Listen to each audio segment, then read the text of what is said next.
अन्नदाता। पग पग पर है संग तुम्हारे अन्नदाता। लहू किसानों का बन के पसीना सींचता है धरती का सीना। मेहनत का तेरी हक दिलवाने, नई तकनीक नई खोज बताने। पशुधन को गुणवान बनाना, पौध सुरक्षा को सिखलाना, खेती के सब गुर समझाने, भारत का सरताज बनाने। आठों पहर है संग तुम्हारे अन्नदाता अन्नदाता। नमस्कार, आप सभी दर्शकों का अन्नदाता कार्यक्रम में स्वागत करती हूं। मैं शालिनी कपूर। हर रोज की तरह कार्यक्रम में हम आज भी लेकर के आए हैं खेतीबाड़ी से जुड़ी हुई बहुत सी लाभकारी जानकारियां। तो चलिए सबसे पहले देखते हैं कि क्या है विशेष आपके लिए आज के कार्यक्रम में। अच्छे उत्पादन के लिए तिलहनी फसलों की वैज्ञानिक बुआई तकनीक, सब्जियों की अच्छी पौध हेतु पोट्रे में नर्सरी तैयारी पर जानकारी,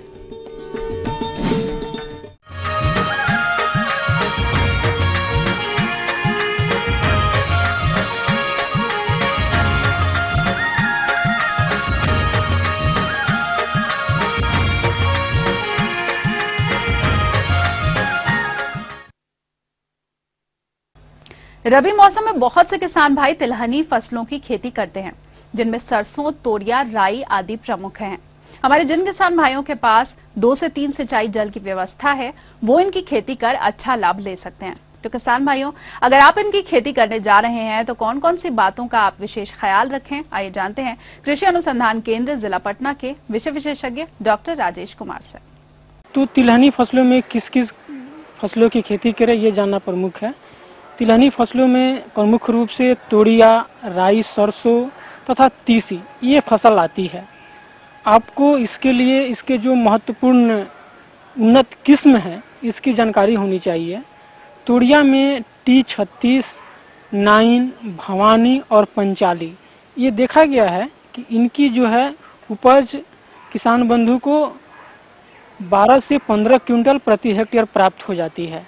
अगर वो राई लगाना चाहते हैं तो इसमें वरुणा है, रोहिणी, क्रांति, कृष्णा, स्वर्णा और बरदान ये बहुत ही अच्छी उपज देती है। ये किस्म लगा सकते हैं। सरसों के रूप में उनके राजेंद्र सरसों 1, वैभव है, पूसा बोल्ड और राजेंद्र सुफलम। इसका अगर वो खेती करते हैं तो निसंदेह उनको उपज में अच्छी प्राप्त होगी।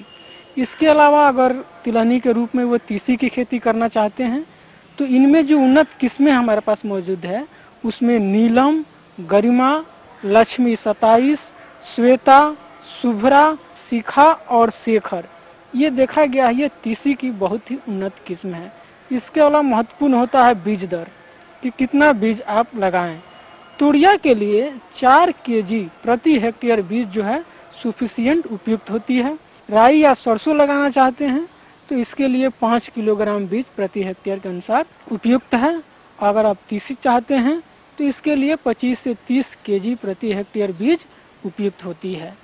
लगाने से पहले किसान बंधु को इन सभी बीजों को अवश्य ही फफूंदी नाशक थीरम या बेवक्साइन दवा से 2.5 ग्राम प्रति बीज की दर से अगर वो उपचारित करते हैं तो बीमारियों का प्रकोप बहुत ही कम हो जाता है। तो ये किसान बंधु ध्यान देंगे। अब इनकी दूरी लगाने में अगर दूरी मेंटेन करते हैं तो पौधे स्वस्थ होते हैं और इसकी जो दाने बनेंगे वो अच्छे आएंगे। इसके लिए अगर आप तोरिया लगाना चाहते हैं तो 30 × 10 सेंटीमीटर का दूरी मेंटेन करें, या सरसों या राई लगाना चाहते हैं तो इसको लिए 45 × 10 सेंटीमीटर की दूरी रखनी चाहिए। अगर आप तीसी लगाना चाहते हैं तो 30 × 5 सेंटीमीटर की दूरी पर आप तीसी लगा सकते हैं। ये रही दूरी वैरायटी। लेकिन जो सबसे महत्वपूर्ण है तिलहनी फसलों में वो खाद और उर्वरक का प्रबंध। अगर आप सिंचित अवस्था में तोरिया लगाना चाहते हैं तो किसान बंधु को 60 किलो नत्रजन, 40 किलो फास्फोरस, 40 किलो पोटास और 20 किलो सल्फर की आवश्यकता होती है। इसके अलावा अगर असिंचित अवस्था है तो किसान बंधु 40 किलोग्राम नत्रजन, 20 किलोग्राम फास्फोरस, 20 किलोग्राम पोटास और 15 किलोग्राम सल्फर का प्रयोग कर सकते हैं। इसी तरह से किसान बंधु अगर आप राई या सरसों लगाना चाहते हैं तो सिंचित अवस्था में 80 किलोग्राम नत्रजन, 40 किलोग्राम पोटास, 40 किलोग्राम फास्फोरस और 20 किलोग्राम सल्फर की आवश्यकता होती है।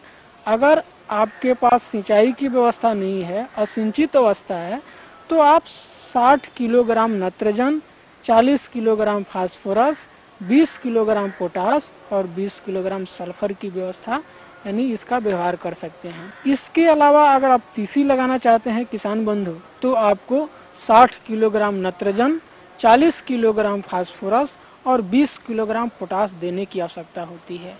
किसान बंधु ये अवश्य ही समझ लें कि तिलहनी फसलों में चाहे राई लगाते हों, सरसों लगाते हों या आप तोरिया लगाते हों, इसमें सल्फर बहुत ही महत्वपूर्ण होता है। इसके चलते सल्फर के जो आपके तेल की मात्रा होगी वो उसकी पूर्ति होती है और उसकी क्वालिटी बढ़ती है। और जहाँ तक इन उर्वरकों का प्रयोग करने की विधि है, किसान बंधु आप फास्फोरस, पोटास और सल्फर इसकी पूरी मात्रा लगाते समय आप अवश्य ही दे दीजिए। और जो नत्रजन की मात्रा बच जाती है तो नत्रजन की मात्रा पहली सिंचाई के बाद जब उसमें फूल आने की अवस्था हो तो आधी मात्रा आप उस समय प्रयोग कर सकते हैं। ऐसा करने से यह देखा गया है कि जो उपज होती है वो अच्छा प्राप्त होती है, दाने अच्छे रहते हैं और जो तेल की मात्रा है वो इसमें बढ़ जाती है और मार्केट में अच्छा। तो ये थी कुछ उपयोगी जानकारियां। अब लेंगे एक छोटा सा ब्रेक, जल्द हाजिर होंगे। सब्जियों की अच्छी पौध हेतु पोट्रे में नर्सरी तैयारी पर जानकारी।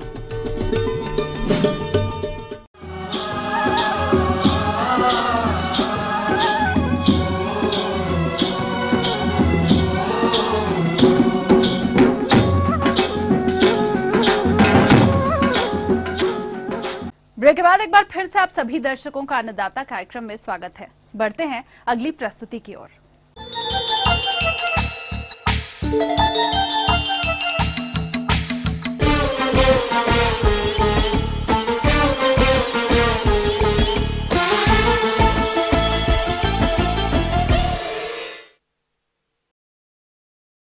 किसान भाइयों, हम अपने कार्यक्रम के माध्यम से समय समय पर नई नई तकनीकों के बारे में जानकारी आप तक पहुंचाते हैं। आज इसी कड़ी को आगे बढ़ाते हुए हम जानकारी लाए हैं प्रोट्रे में सब्जियों की नर्सरी लगाने के बारे में। तो आप किस प्रकार से करें प्रोट्रे में सब्जियों की नर्सरी तैयार, इस बारे में जानकारी दे रहे हैं बिरसा कृषि विश्वविद्यालय के कृषि विशेषज्ञ दीनमणि। मैं किसान भाइयों को ये बताना चाहता हूँ कि रबी के मौसम में पौध तैयार करने के लिए ट्रे विधि को अपना सकते हैं। प्रो ट्रे में जब नर्सरी तैयार करेंगे तो उनके लिए जो सामग्री की ज़रूरत पड़ेगी वो है pro tray, cocopeat, vermi compost और बीज। ट्रे विधि अपनाने के लिए सबसे पहले ट्रे को साफ़ करते हैं। सबसे पहले ये बताना चाहता हूँ कि कोकोपीट जो है ये नारियल के क्वायर से बना होता है जो ठोस रहता है। ये बहुत से स्लैब में मिलता है। ये 1 केजी का भी रहता है, 5 केजी का भी, 10 केजी का। तो आप सबसे पहले कोकोपीट के स्लैब को तोड़ लें और उसे एक 15 केजी के कंटेनर में पानी डालकर टूटे हुए कोकोपीट को डाल देते हैं। करीब 10-15 मिनट हो जाने के बाद कोकोपीट भुरभुरा हो जाता है और उस कोकोपीट को हम प्लास्टिक फिल्म पे उसे अच्छी तरह से छितरा देते हैं ताकि उससे पानी निकल जाए। जब कोकोपीट सूख जाता है तो उसमें हम उतना ही मात्रा में वर्मी कंपोस्ट, पूर्ण रूप से तैयार वर्मी कंपोस्ट को मिलाते हैं और इसे 5 मिनट अच्छी तरह से मिलाने के बाद इस कोकोपीट और वर्मी कंपोस्ट मिक्सचर को हम प्रो ट्रे में डालते हैं। प्रो ट्रे में डालने के उपरांत इसमें चारित बीज को डालते हैं। ट्रे में सीड डालते हैं तो इसमें समय समय पे इसे निरीक्षण करते हैं। जब निरीक्षण के दरमियान कभी कभी कीट आ जाते हैं तो उसके लिए हम इमिडाक्लोप्रिड छिड़काव करते हैं और ट्रे में समय समय पे उसे फव्वारे के द्वारा उसे सिंचाई करते हैं। जब पौध 18 से 25 दिनों का हो जाता है तो इसे मुख्य खेत में प्रतिरोपण करते हैं। इस पौध को तैयार करने के लिए किसान भाई छोटे पॉली हाउस का इस्तेमाल कर सकते हैं। जो पॉली हाउस बनाएंगे वो कम से कम 5 मीटर लंबा और 3 मीटर चौड़े का हो और उसमें चारों तरफ से 1 मीटर इंसेक्ट नेट प्रूफ जाली लगाते हैं और पॉली हाउस के छत पे प्लास्टिक फिल्म का इस्तेमाल करते हैं जिसकी मोटाई 200 माइक्रोन का होता है। किसान भाइयों, इस संबंध में और अधिक जानकारी के लिए आइए मिलते हैं एक विषय विशेषज्ञ से। आजकल सब्जी की खेती व्यावसायिक रूप से करी जा रही है जिससे किसानों को बहुत अच्छा व्यावसायिक लाभ मिलता है तथा नगद पैसा मिलता है। प्रो ट्रेज साधारण रूप में प्लास्टिक से बने हुए छोटे वर्गाकार आकार के कक्ष होते हैं जिसमें कि हम ग्रोथ मीडियम यानी कि ऐसा मीडियम, ऐसा माध्यम जिसमें जड़ें बहुत तेज़ी से बढ़ती हैं और बहुत सुसज्जित तरीके से बढ़ती हैं, बीमारियों से मुक्त रहती हैं, उसमें हम पौध तैयार करते हैं। इसको प्रो ट्रे कल्टीवेशन कहते हैं।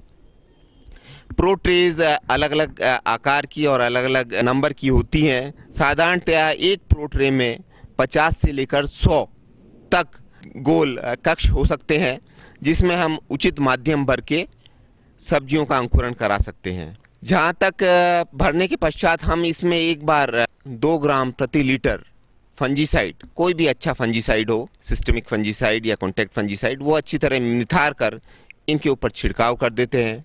छिड़काव करने के पश्चात हम बीज को ले लेते हैं और उंगली के माध्यम से बीज को अंदर उसमें थोड़ी सी गहराई पे धकेल कर उसके ऊपर हल्का सा माध्यम रख देते हैं और बीज एक बार हम लोग पूरी प्रो ट्रेज जब भर देते हैं तो इसके ऊपर हम हल्का सा पानी का छिड़काव कर देते हैं।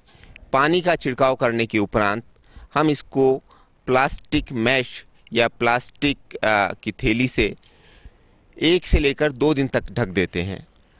1 से लेकर 2 दिन तक ढकने का कारण यही है कि इसमें आपका जो आवश्यक टेम्परेचर है वो बना रहता है और आपका जो आर्द्रता है, ह्यूमिडिटी है, वो भी बनी रहती है।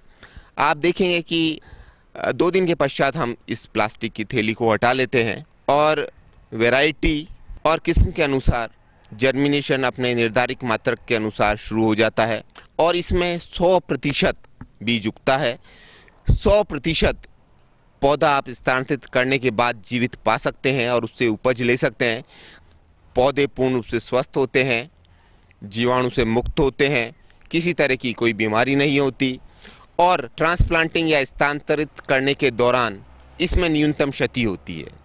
और मेरे ख्याल से बाजार भाव अगर उचित चाहिए किसान को तो उसके लिए या तो आपको सब्जी पहले बोनी पड़ेगी या थोड़ी लेट बोनी पड़ेगी।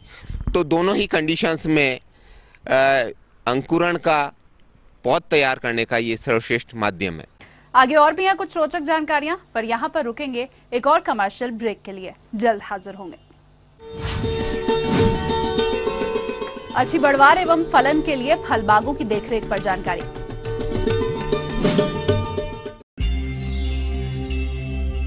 तन और मन की तंदुरुस्ती, घर की साज सज्जा या परिवार की हो सेहत का सवाल, घर में और बाहर एक साथ सही संतुलन बनाना या खुद को हो सजाने संवारने का सवाल, इन सभी पहलुओं पर सही टिप्स जानिए।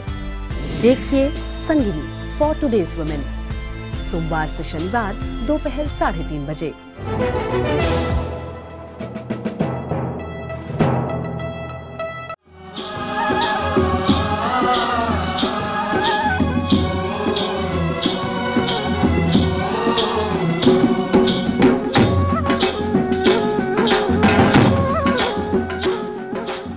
ब्रेक के बाद आप सभी दर्शकों का एक बार फिर से स्वागत है और चलिए अब रुख करते हैं अगली कड़ी की ओर।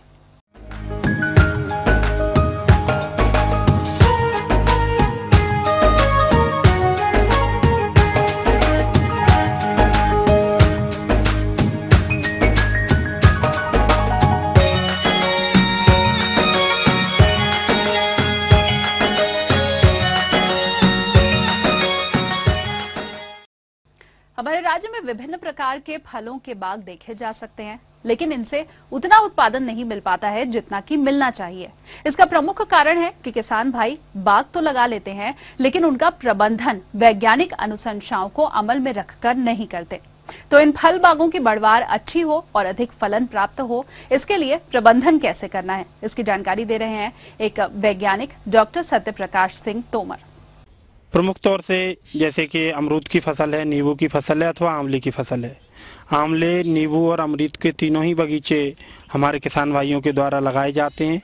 तो बगीचों में प्रमुख तौर से जो परेशानियों का सामना हमारे किसान भाइयों को करना पड़ता है, उनमें कीड़े बीमारियों का प्रकोप है, फल झड़ने की समस्या है, फूल ना आने की समस्या है। तो इन तमाम प्रकार की परेशानियों का सामना हमारे किसान भाइयों को करना पड़ता है। 2-3 साल तक पौधे में जो भी नीचे की शाखाएं निकलती हैं उनकी कटाई छटाई नियमित साल में 2 बार करना चाहिए, जिससे कि पौधे का आकार बिगड़े नहीं और पौधे अपनी एक बात जो रूप है उसमें बने रहें, जिससे उसके बीच में और उसके नीचे कृषि क्रियाएं, गुड़ाई है, दवाएं देना है, खाद पानी देना है, ये सारी क्रियाएं की जा सकें।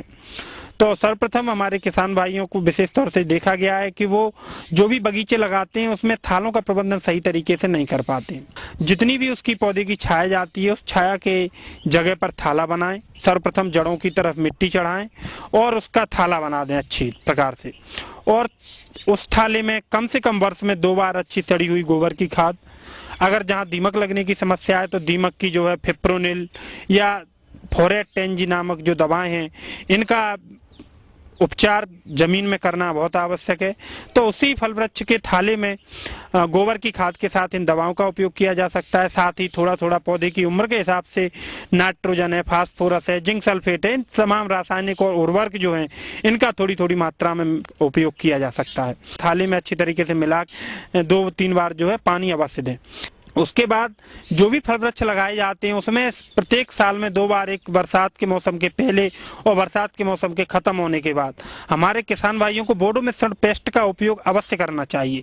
नीला तोता और चूना के मिश्रण से जो बोडो पेस्ट बनाया जाता है उस बोडो पेस्ट का उपयोग हमारे किसान भाई तने पे लगाकर कर सकते हैं। इससे उसमें बहुत सारे बीमारियां जो पौधे में लगती हैं उससे वो बचे रहेंगे।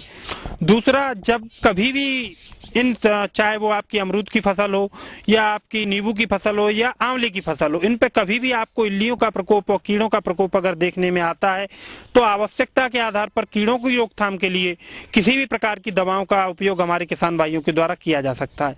जैसे अगर इल्लियों का प्रकोप है तो इल्लियों के प्रकोप के रोकने के लिए हमारे किसान भाई किसी भी एक जो है कॉन्टैक्ट एवं स्टमक, जिसको के काटने खाने वाले कीड़ों के लिए संपर्क एवं उदरनाशी जो कीटनाशक आते हैं उनका छिड़काव, जिसमें कि आपके ट्राइजोफॉस है, प्रोफेनोफॉस है, इनका 1 लीटर मात्रा 500 लीटर पानी में घोल बनाकर छिड़काव की जा सकती है, जिससे उस फसल में लगने वाली इल्लियां हैं, फ्रूट फ्लाई है अथवा तमाम बटरफ्लाई जो उसमें लगती हैं, काटने खाने वाले कीड़े लगते हैं या बार्क ईटिंग कैटरपिलर लगते हैं, इनके नियंत्रण में ये दवाएं उपयोगी होंगी।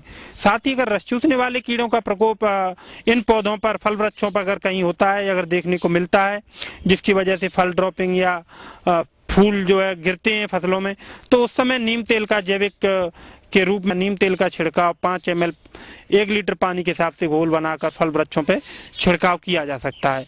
तो इस प्रकार से अगर फल वृक्षों का प्रबंधन, देखरेख, साथ ही कीटे बीमारियों से बचाव करने के उपायों को अगर हमारे किसान भाई अपनाएंगे तो निश्चित तौर से आजकल जो है बगीचे लगाना, फल वृक्ष लगाना एक बहुत ही अच्छा काम है और काफ़ी लाभदायक भी है। साथ साथ इससे अपने घर में फलों का उपयोग किया जा सकता है, बाजार में बेचकर भी इससे काफ़ी आर्थिक लाभ कमाया जा सकता है।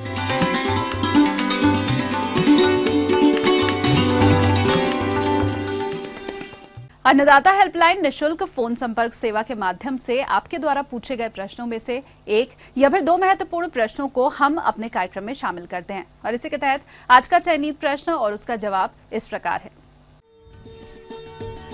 निःशुल्क अन्नदाता हेल्पलाइन में आज हमने जिस प्रश्न को शामिल किया है उसे पूछा है जिला जमशेदपुर के शैलेंद्र सिंह ने। आपने लहसुन की उन्नत प्रजातियों के बारे में जानकारी चाहिए है, तो इसके लिए देखिए कार्यक्रम का यह अंश। लहसुन बहुत देसी फसल है। किसान भाई यदि इसकी अच्छे से खेती करें, थोड़ा सा तकनीक को अच्छी तरह से अपनाएं, तो इससे अच्छा लाभ लिया जा सकता है। तो इसके लिए कुछ किस्मों का विकास किया गया है, वो मैं आपको जानकारी देना चाहूँगा। एक तो G41 नाम से किस्म है, G50 है, G282 है, G313 है। इसके अलावा टाइप 56-4 है, सिलेक्शन 1 है, सिलेक्शन 2 है। इनमें से किसान भाई आवश्यकता अनुसार अपनी किस्म का चयन करें और बुवाई के लिए काम में आएं।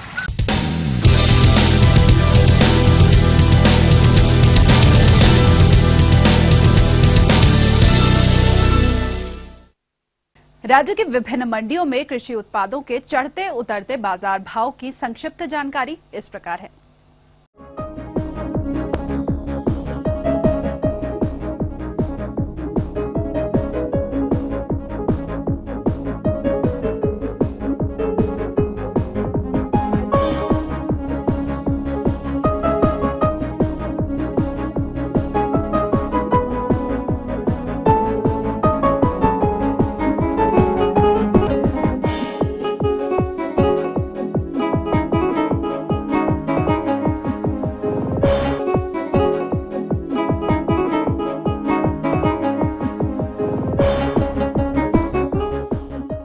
और आइए अब देखते हैं कल दिखाए जाने वाले कार्यक्रम की मुख्य झलकियां। गेंदा की उन्नत किस्में और रोपाई तकनीक पर जानकारी। अच्छे उत्पादन हेतु रबी मक्के की बुआई तकनीक। हम ये उम्मीद करते हैं कि आज का कार्यक्रम आप सभी दर्शकों के लिए उपयोगी रहा होगा। किसान भाइयों, अन्नदाता आपकी सेवा के लिए संकल्परत है। कृषि संबंधित समस्या और सुझावों के लिए आप हमें इस पते पर संपर्क कर सकते हैं। प्रोड्यूसर अन्नदाता, ETV Bihar Jharkhand, Ramoji film city, Hyderabad 501512। साथ ही आप हमें ईमेल भी कर सकते हैं। हमारा ईमेल ID है annadatabihar@etv.co.in। इसके अलावा हमारी निःशुल्क हेल्पलाइन नंबर 180010845999 पर सोमवार से शनिवार सुबह 10 से शाम 4 बजे के बीच आप कभी भी संपर्क कर सकते हैं। तो फिलहाल अन्नदाता की पूरी टीम को दीजिए इजाजत। कल फिर से इसी समय आपसे मुलाकात होगी कृषि संबंधित कुछ और रोचक जानकारियों के साथ। नमस्कार।